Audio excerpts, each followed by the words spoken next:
Welcome to the Dr. Wyatt Show, where developing a long-lasting, happy relationship is the status symbol to achieve, and following my tools is one path to help get you there. I'm your host, Dr. Wyatt Fisher, a licensed psychologist specializing in couples counseling.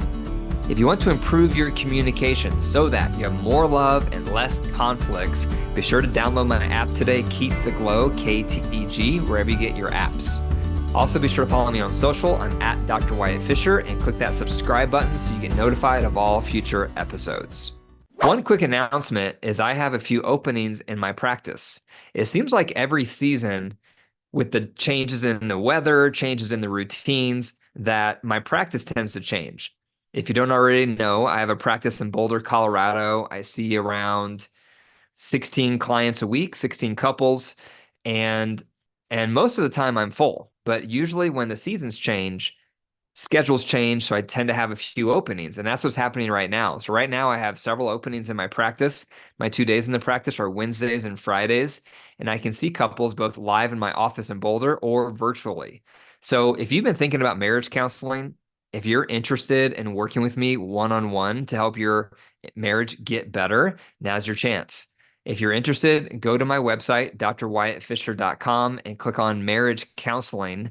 And that page will explain insurance. It'll explain the flow of counseling. It'll explain all the details. So if you're interested in getting started, go to my website, drwyattfisher.com, click on marriage counseling, and then we can go from there. So today I'm going to talk about how there's two types of partners in marriage. We have the stuffers and we have the criticizers. I'm going to explain what those concepts are, the impact it has on marriage, and then I'm going to talk about the solution. So what's a stuffer? A stuffer is the partner who stuffs things. They stuff down their feelings. They may get their feelings hurt. They may not have their needs met. Something might frustrate them, but you wouldn't know it because they stuff it.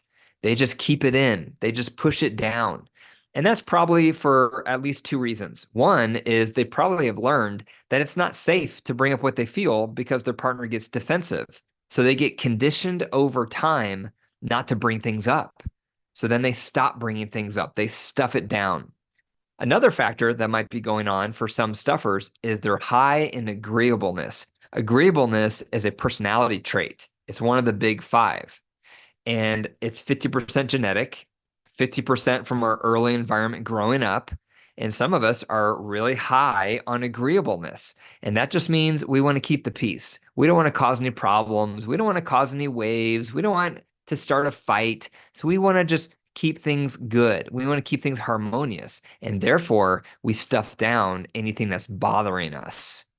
So the risk if you're a stuffer is you could have pent up resentment from years of things you haven't discussed. And when we stuff things down, we tend to pull away emotionally and then sexually. And then it starts to leak out. So you may be a stuffer, but then you've stuffed so many things, it might start leaking out with sarcastic comments or contemptuous comments. So it's not healthy. Being a stuffer does not work. Others of you might be criticizers. So a criticizer is someone who tends to be really blunt. They tend to be really direct. They tend to be harsh at times with their words. And the moment something starts bothering them, they let their partner know it. They blindside their partner with criticisms and critiques, and they can be perfectionistic almost, but they don't care about how is this going to sound. They get preoccupied with telling it how it is or speaking their truth or speaking their mind, without caring about the damage it does to the relationship. And this also can be tied to the agreeableness factor. So the agreeableness personality trait, someone really high in that trait are the pleasers. Those are the people pleasers. They don't want to bring stuff up. They stuff. But if you're really low on that personality trait, you become really direct and you're blunt and you don't care what impact it has on the relationship because you're just saying it how it is. And so the problem with that approach is you're going to constantly hurt rapport in your marriage. You're going to constantly be abrasive. You're going to constantly be hurting the relationship. You're going to come across as nothing's ever good enough. You're going to come across as critical. And so that might be some of you listening. You might be the criticizer in your relationship. You're constantly criticizing. You're constantly critiquing. You're constantly telling your partner what they're doing wrong and how they could do better. So most marriages are made up of a stuffer and a criticizer. And as you can see, neither of these approaches work. So in my relationship, in the past, I have leaned more toward being the criticizer, and my wife leans more toward being the stuffer. So there's definitely been instances in the past where I would blindside my wife and I would throw out a complaint. I would throw out a criticism and I would be direct and I'd be blunt. And that would really hurt her feelings. And it would make me come across as a critical person. So this is something I've had to work on in my own marriage is learning not to do that and learning other methods because I think by nature, I do lean more toward being the criticizer than I do toward being the stuffer. My wife is definitely that stuffer tendency. So, for example, when we were working through our own winter season and moving into spring, she had resentments in her that had been there for years, but she never brought up. I never knew they were there because she never talked about them. She never articulated them. And I can't count how many times I've heard her say, I think I have a lot of negative feelings around this. And it's been there for a long time. So almost like a lack of awareness. That also can happen when you're used to stuffing things. You almost can become numb with what you feel because you're not used to identifying your feelings and expressing them. You're used to just walling off and ignoring them. And so we've had to work on this. She's had to work on becoming more upfront or on becoming more vocal, on finding her voice. And I've had to work on expressing my constructive feedback through one of my tools so that it's done in a safer way so that my partner, my wife, hears it better. So which one are you? Are you the criticizer in your relationship or are you the stuffer? Neither are healthy. And so now I'm going to go through one of my tools that's a fix. It's a solution no matter which way you lean. I'm going to talk about the bullseye question. Some of you know the bullseye question. Some of you already use the bullseye question. So this might be review. Others of you, you've never heard of the bullseye question. So this is brand new. And so of all my tools, I have 11 tools total. Of all my tools, the bullseye is the simplest and the most powerful, but it's also one of the most difficult. And I'll explain why that is. So what you do for the bullseye, once a day, toward the end of the day, you take turns asking your partner this question. What's one thing I did right today? And what's one thing I could have done better?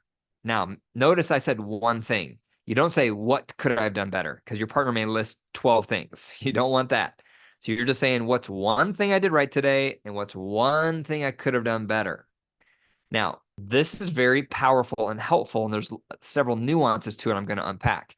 The one nuance to unpack is that when you have to focus on what your partner did right for the day, that's helpful for both partners. Because if my wife asks me, what did she do right from the day? It forces me to look for the bright spots. Because most of us focus on what our partner did wrong. We don't focus on what they did right. So obviously, it's going to be good for her to hear what she did right, but it's also good for me to think about what she did right. So focusing on what your partner did right is actually good for both partners. And when you're focusing on what they did right, don't just talk about the behavior. Talk about what that behavior says about their character. So for example, if your partner unloaded the dishwasher and you appreciated it, instead of just saying, I really appreciated how you unloaded the dishwasher last night, instead you would say, and the reason I appreciated that is because you knew it was my night to unload it, but you did it anyway to help me out. And so that reflected you being thoughtful. That was you being considerate. So by adding in that part, I've gone from complimenting their behavior to now I'm complimenting their character. And that's going to hit much deeper. So that's an important tip, pro tip. Now, when you're asking the question, what's one thing I could have done better today? That's important because you're coming from a position of power. Often we get defensive because when our partner blindsides us with a critique, we're caught off guard. And therefore, we get defensive because when we're critiqued and blindsided, we feel powerless. So to regain power, we get defensive. But if you're asking your partner, what's one thing I could have done better today? You're coming from a position of power because you're asking. You're asking for the feedback. And your partner is probably initially going to be a little scared to give you feedback because they're not going to trust yet how you're going to respond. And that leads me to the ground rule. There's one ground rule. And the ground rule is all you're allowed to say in response is thank you for the feedback. That's all you're allowed to say. Now, there might be moments, there's one minor caveat to this. There might be moments where you're confused on the feedback. You're not quite sure what your partner's referring to. So, for example, let's say I'm asking my wife, hey, what's one thing I could have done better today? And she said, well, when you came home from work, you were a little cold. I may know exactly what she's referring to. So I say, thank you for the feedback. Or I may not know what she's referring to. I'm confused. So I can ask a clarifying question, such as, what did I do that came off as cold? I can ask that because I'm confused. And then when she tells me, all I'm allowed to say is, thank you for the feedback. Okay, so that is a caveat. Don't overuse that, because what can happen is you can camouflage asking clarifying questions when you're actually just defending yourself and justifying yourself. Now, this ground rule is the hardest part of the whole exercise, because it's human nature when we hear a critique, even if we're asking for it, to want to defend ourselves, to want to justify, to want to clarify. But don't do it, because if you go down that path and you violate the ground rule, what's that going to communicate to your partner? It's going to tell them it's not safe for you to give me feedback, because all I'm going to do is get defensive. And do you know what's going to happen? Your partner's not going to want to give you feedback anymore. Therefore, they're going to start stuffing it again, or they're going to start giving random blindsides again. So that's what we're trying to avoid. So this bullseye time should take around 5 minutes. And this should be the only time there's any critiques offered in your marriage. You also can offer critiques in the Reunite tool if it feels like it's a bigger issue beyond the bullseye. And you can offer critique in the love buckets. That's the other tool that you do once a week. But this is your daily opportunity. It's releasing the pressure. Just like releasing the tire pressure, you stick your finger on the valve to release some air so the tire doesn't blow up. Likewise with the bullseye, this is the daily opportunity to release some pressure so that neither of you are building up any resentments, any frustrations, anything that's bothering you. So that's why we do it every day, or at least 4 days a week. Now, when you get feedback, you have 3 buckets you can put that feedback into. The first bucket is the fluke bucket, and that just means the constructive feedback my partner just said about me was a fluke. That was not my fault. It was out of my control. It was a fluke. So you put it in that bucket. However, for your own integrity, ethically, watch out for the temptation to put things in that fluke bucket more times than not. If you start putting most of the feedback into the fluke bucket, meaning it wasn't your fault, then that's you taking advantage of that fluke bucket. Because if your partner gives you feedback on something more times than once, that means it's not a fluke. That means it's a pattern. So, for example, if my wife gave me the feedback that I was cold when I came home from work, and she's never said that before, then there's a high chance it may have been a fluke. I may have been distracted. It may have been something really urgent going on my phone, and I just kind of lost track of what I was doing. So that may be a fluke. So I could put it in the fluke bucket. But if she's told me this before, then it's a pattern. Then ethically, I can't put it in the fluke bucket because I know she's given me this feedback before. So that's the first bucket you can put it into, the fluke bucket. The next bucket you can put it into is all me. And that means that feedback I just got, I have a real problem with that, and I know it. I know I got to work on that, and that's all my fault. I got to really improve. Okay, that's the all me bucket. The third bucket, which is the most common bucket, is partially me, partially not me. So that bucket is partially not me because there were circumstances going on that was beyond my control. My partner may have some sensitivities that they're projecting onto me, but there was a piece of this that was me. And so that's that third bucket.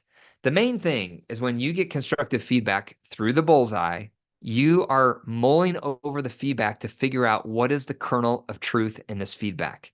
No one is forcing you to change. No one is forcing you to own anything. They're just giving you feedback. And then you say, thank you for the feedback. And then you're going to take that feedback and mull it over the next day while you're walking your dog, while you're lifting weights at the gym, while you're commuting. Mull over the feedback. And when you're mulling it over, be thinking about what is the kernel of truth? What's the piece here? Because most likely there's a kernel of truth in the feedback. And that's up to you to discern what that is. And then it's up to you to figure out what you want to do about it, if anything. And because you're in control of that process, that keeps your internal motivation high and your defense walls low. And that's going to maximize the chances of follow through, of change. And that's the name of the game. Because when we give our partner constructive feedback, what do we want? We want them to make some changes. And so this setup maximizes the chances of that happening because we're not getting forced into a corner. We're not being told what to do. All we say is thank you for the feedback. We mull it over. We figure out what the kernel of truth is, and then we decide what to do about it. That keeps us in control, which maximizes our internal motivation to do something about it. So that's the flow of the bullseye question. There's a lot of nuances to it. So you may need to re-listen to this podcast episode several times with your partner. And I can tell you that the bullseye won't work if you just do part of it. You have to do the entirety of the bullseye because it's a container. It's created with these boundaries on purpose for it to be effective. It solves the problem of the stuffer not sharing, and it solves the problem of the criticizer blindsiding, because now there's a once a day time that's safe for both partners to share. And that's what you want. By doing that, you're going to increase praise, you're going to increase your communication, and you're going to stop bottling things up, and you're going to stop blindsiding. So it kills a lot of birds with one stone. So I highly recommend it. Practice it for 1 week, 7 days. Try to practice it every day for 7 days. Then send me an email and let me know how it's going. You can send me an email at info@drwyattfisher.com. I'd love to hear how it's going, and let me know if you have questions. If you're getting stuck or if you want to clarify something, send me an email. I'd be happy to respond. You also can send me a DM on Instagram. And again, my social handle on Instagram is @drwyattfisher. Thank you for listening to the Dr. Wyatt Show. Remember to leave a review. If you found value in this episode, be sure to click those 5 stars and leave a review. That tells the algorithm that this is helping people, which means they'll show it to more people. So more people can learn about these tools so they can start improving their relationship. Also, remember to call me. If you have questions, you want me to help you in your relationship, I have a 24/7 phone number for you to call and leave a voicemail. It's 303-578-0618. 303-578-0618. Leave a voicemail, and then I'll respond back to your voicemail on the next Tuesday episode of the podcast, answering your questions. And finally, remember, your marriage is alive. If you care for it and nurture it, it will grow. If you deprive it and neglect it, it will wilt and die. The choice is up to you. Take care.